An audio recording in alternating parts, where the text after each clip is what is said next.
Am primit invitația să vorbesc astăzi despre vulnerabilitate. E un subiect preferat, nu teoretic, ci mai degrabă practic, pentru că e ceva cu care lucrez de foarte mult timp, poate de un deceniu, să reușesc să mă arăt exact așa cum sunt, cu mai puține măști, mai reală. Pentru că, de ce? Pentru că este spațiul real în care pot să mă întâlnesc cu oameni, cu voi, astăzi, și cu oamenii mai apropiați mie. Așa că, atunci când am scris discursul, m-am gândit prima dată, trebuie neapărat să citesc, să văd TED-ul lui Brené Brown, să citesc tot felul de studii, apoi m-am oprit și mi-am spus că nu. Pentru că, de fapt, ce fac în seara asta aici este încă un pas spre acceptare și spre vulnerabilitate. Și atunci m-am așezat și am scris exact ce vine din mine și mi-am închipuit cum o să fiu aici pe scenă și cum o să-mi tremure vocea și cum probabil că o să-mi apară petele roșii pe față și pe gât, ca o fostă anxioasă social de câteva decenii și actuală câteodată. Și am hotărât că o să-mi dau voie să fiu așa cum sunt și o să vă dau voie să mă vedeți fix așa cum sunt. Și este reparator pentru mine să fac asta. Și cum ziceam, mi-am dat voie să fiu. Ce înseamnă că mi-am dat voie să fiu? Nu înseamnă că am venit aici cu o tornadă de emoții, ci înseamnă că pot să îmi dau voie să respir în fața voastră, să-mi încetinesc ritmul, să văd ce trece prin mine în momentul ăsta și să las să fie. Vulnerabilitatea este singura care aduce sentiment de eliberare, conexiune reală și umanitate. Și totuși, câți dintre noi ne dăm voie, ne permitem să ne arătăm în felul acesta? Puțini. Puțin, pentru că este riscant, nu? E riscant. E riscant și pentru mine în seara asta să vă las să mă vedeți așa. Poate că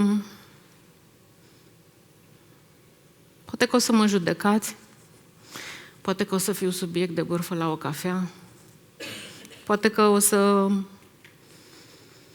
ajung virală pe rețelele de socializare ca fata care a fost prea sinceră la TEDx.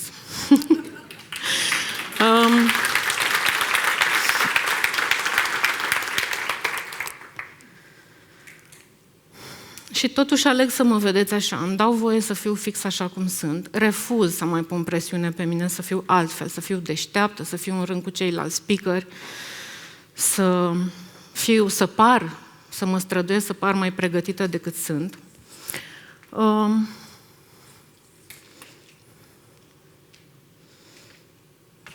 Și uite, îmi dau voie și să fac o pauză, pentru că am un lapsus. Și că veni vorba de lapsus, chiar am scris în discurs că îmi dau voie inclusiv să am un lapsus nesfârșit, să stau aici în fața voastră și să nu mai știu ce să zic, să mi se golească capul de cuvinte și să fiu așa cum sunt. Dar, vezi, tocmai pentru că îmi dau voie, merg mai departe. Și cred că e posibil să mă lipsesc pe cineva în seara asta și dacă măcar pe unul dintre voi mă lipsesc, înseamnă că mi-am făcut treaba aici în seara asta pe scena TEDx. Și mai știu, nu cred, că atunci când îmi dau voie să fiu, sigur deschid calea către niște suflete. Către niște suflete care rezonează cu mine. Și vreau să vă spun că toate proiectele importante din viața mea și toate lucrurile importante și semnificative la nivel personal s-au născut fix din vulnerabilitate, fix când mi-am dat voie să fiu așa cum sunt și când am renunțat la măști. Așa că, fiindcă am zis despre vulnerabilitatea molipsitoare,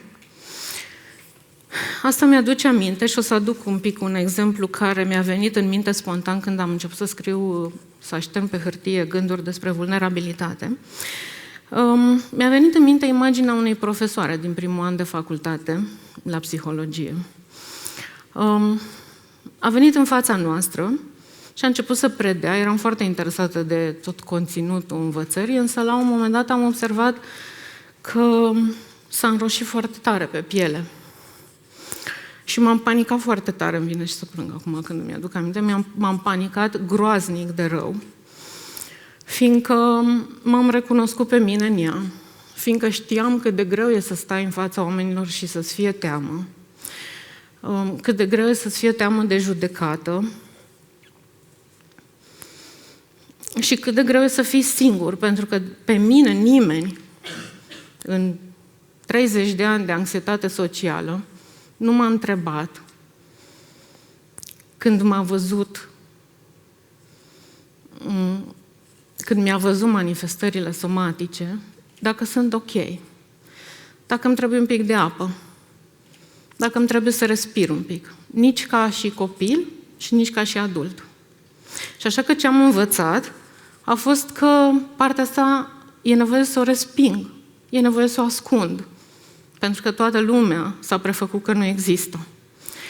De asta discursul meu în seara asta este reparator pentru mine, pentru că este un mod de a face un spațiu sigur în mine, de a fi exact așa cum sunt, cu petele mele, cu frica mea, cu bâlbâielile mele.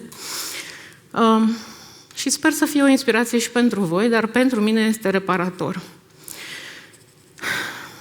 Cum ar fi să luăm vulnerabilitatea din fața clasei sau de pe scenă, să facem un exercițiu de imaginație și să ne imaginăm că ducem vulnerabilitatea în sufragerie, în propria noastră sufragerie, acolo unde oamenii care se uită la noi nu sunt spectatori sau elevi sau studenți, ci sunt partenerii noștri, copiii noștri, părinții noștri, prietenii noștri cei mai buni. Și eu zic că e mai greu. E mult mai greu decât ce fac eu astăzi, pentru că relațiile foarte apropiate dintre noi, unde există foarte multă iubire, există și foarte mult potențial de a fi răniți. Și totuși este singurul mod în care ne putem conecta real, în care putem să știm cine este celălalt. Și mai e o problemă, că nu e doar despre ce am fost învățați să credem, este și despre biologie. Și când spun că este despre biologie, mă refer la faptul că creierul, uite, mi-a căzut și asta, este programat din cele mai vechi timpuri, de când trăiam în peșteri sau eram vânător cu legători, să intre într-un fel de răspuns din ăsta de frică foarte mare, de luptă, fugi sau îngheață, dacă suntem respinși. Pentru că noi am supraviețuit doar împreună. Nu am supraviețuit singur. Dacă eram singur, era pericol de moarte. Și atunci mai avem și problema asta de reglat. Nu doar ceea ce am învățat noi că înseamnă vulnerabilitate sau să ne arătăm. Cum ar fi cu vulnerabilitatea asta în cuplu? Nu? Fiindcă în cuplu avem foarte multe nevoi și ne este foarte greu să exprimăm aceste nevoi. E foarte greu să spun, e foarte greu inclusiv să-mi exprim emoțiile. Să spun un te iubesc fără să știu ce pot să aud de la celălalt înapoi. Să spun am nevoie de tine, mi-ar plăcea să petrecem mai mult timp împreună, fără să știm dacă și celălalt are nevoie de noi. Și atunci, pentru că suntem în modul ăsta de luptă sau de îngheț sau de fugă, evităm sau atacăm. Și de obicei atacăm cu tu niciodată nu ești atent la mine. Ție nu-ți pasă de mine. Tu niciodată nu faci nu știu ce. Zâmbiți. Vă recunoașteți. Da, ne recunoaștem cu toții și eu fac asta. Și mi-aș dori să o fac mai puțin și lucrez să o fac mai puțin. Pentru că problema cu astfel de reacție este că ceea ce ar putea să fie un o situație în care ne putem apropia, devine o luptă de putere, devine motiv de ceartă sau de izolare și trăim în cuplu, ajungem să trăim în cuplu, separați, cu o foarte mare distanță între noi. Unii dintre noi stăm toată viața în astfel de cupluri și în așa situație, alții ne îndepărtăm și ne însingurăm. Lumea mă întreabă, păi ok, bine, dar sunt vulnerabilă dacă nu o să primez răspunsul pe care îl aștept. Da, vulnerabilitatea nu este un instrument de control, nu este un instrument de manipulare, este doar felul nostru de a ne alinia cu ceea ce suntem și de a arăta ceea ce suntem noi și care este starea din noi în momentul respectiv. Nu garantează un rezultat, însă ceea ce face este că funcționează ca o hartă a relației. Și nu, dacă eu vin aici în fața voastră și spun, uite, așa mă simt, asta sunt eu, vă dau posibilitatea, sau dacă fac asta în cuplu, îi dau posibilitatea partenerului meu să-mi spună să-mi arate dacă este reciproc sau nu. Și atunci știu cum stăm. Dacă rămân acolo să construiesc relația sau merg mai departe și baz la o altă ușă. Cu copiii e similar, e un pic diferit pentru că noi avem nevoie să avem autoritate în fața copiilor noștri, ne e foarte frică să nu avem autoritatea asta. Însă, cu adevărat, dacă greșim față de copil, ne este foarte greu să spunem, îmi pare rău că am făcut asta. M-am speriat că nu te pot calma sau nu am știut cum să reacționez, aș vrea să reparăm.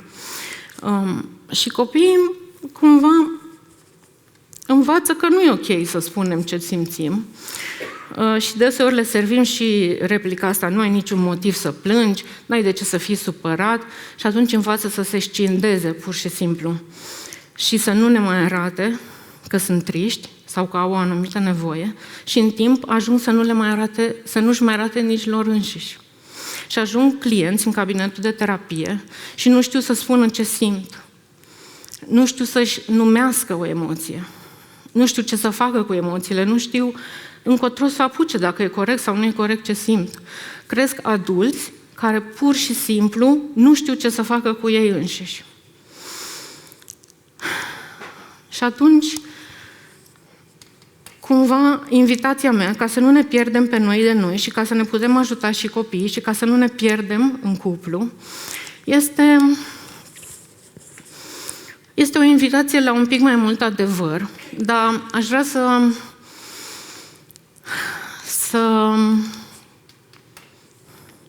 o să trec mai departe, că trebuie să termin la timp. Să nu sărim așa, cumva, de la înălțime, direct, și o să vă propun un mic exercițiu. Adică cumva să o luăm pas cu pas. Da? La noi în România, tindem când ne întâlnim unii cu alții, nu, întrebarea e ce faci? Și răspunsul vine bine. La terapie, când întreb pe om, cum ești azi? Bine. Dar bine nu înseamnă nimic. Absolut nimic. Este doar un zid politicos prin care nu spunem nimic despre noi și lăsăm pur și simplu o mare distanță. Și apoi invitația mea este să vă imaginați că aveți o cheie în buzunar și este o cheie care nu deschide uși, dar deschide inimi. Și poate data viitoare, când cineva întreabă ce faci, poate folosiți cheia asta să deschideți un pic inima voastră și să-i dați un răspuns mai real. Și să-i spuneți cum sunteți. Sunt bucuros, sunt trist, mă simt neputincios, cum am făcut eu astăzi cu voi. Și vedeți ce se întâmplă. Eu cred că nu toată lumea vă va răspunde înapoi. Unii tind să se protejeze.